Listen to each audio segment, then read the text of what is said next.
Mulla on tälle loppuvuodelle 3 tavoitetta, mitkä mä haluaisin ihan sikana, että kävisi toteen. Ensimmäisenä, mä oon pitänyt täällä YouTubessa vähän hiljaiselua.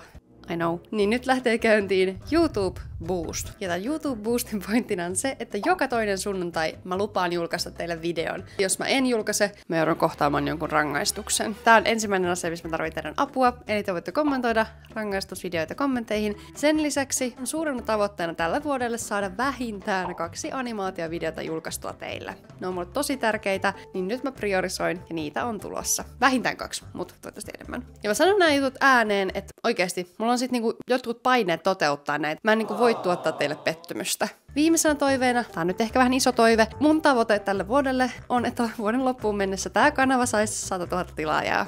Se olisi tosi kivaa! Mä tiedän, että tää on aika paljon pyydetty. Mä uskon, että nämä kaikki 3 toivetta on tosi toteutettavissa. Ja kun tää 100 000 tilaajaa tulee täyteen, niin mä oon järjestämässä arvonnan, mihin tulee tosi hauskoja palkintoja. Ja sen lisäksi totta kai on tuossa spessu, johon mä mielelläni vielä otan teiltä toiveita vastaan. 3 tavoitetta, pari juttua, missä mä tarvin teidän apua. Mä uskon, että me pystytään tähän. Kiitos jo nyt tosi paljon avusta. Let's do this. Let's go. Kiitos. Moikka.